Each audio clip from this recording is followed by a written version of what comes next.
scientific discoveries made in the 1800s. Many people hated his ideas at first and did not believe him. It took courage and hard work and persistence to stand up for his new ideas. I chose him as my hero because he is a scientist and I like science myself.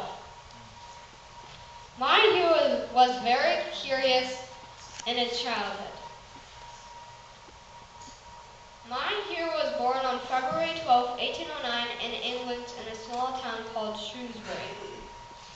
One interesting fact about my hero is he shared a lab with his brother in their tool shed. They made experiments and explosions. His friends gave him the nickname Gas because he experimented with laughing gas.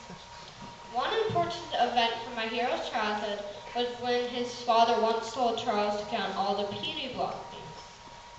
He counted 384. This event was important because at a young age it's very hard to count 384 flowers. He was very serious about learning about nature and he really enjoyed it.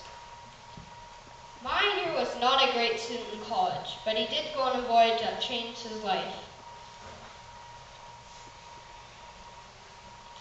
First, he observed and collected.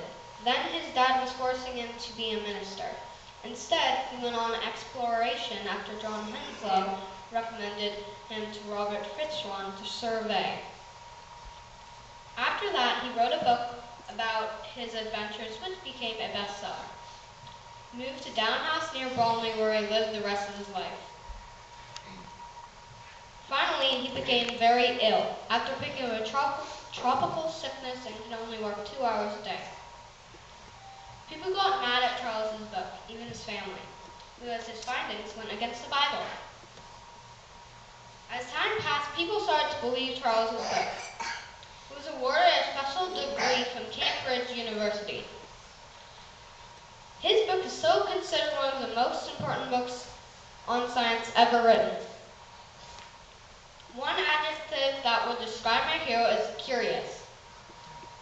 An example of this, while on his journey, he saw 13 different species of finches. He was very curious why they all had different shaped beaks.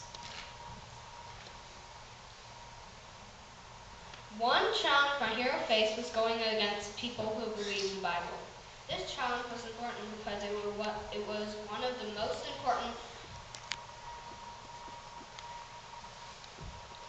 biggest discoveries in science history.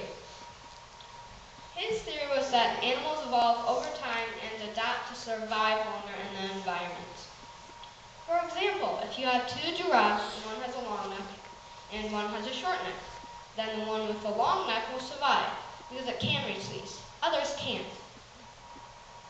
The shorter one dies because it can't get the leaves, and the babies would have long necks. My hero once said, "A man who dares to waste 1 hour of time has not discovered the true value of life." I picked this quote because I think it means you only have one life, so use it and make good choices before it's gone. One thing my hero and I have in common is we both love being in the garden. My hero died from a heart attack on April 19, 1882 at the age of 73. If I could ask my hero a question, it would be, what kind of experiments did you do when you were young in your lab? Thank you. I hope you enjoyed this.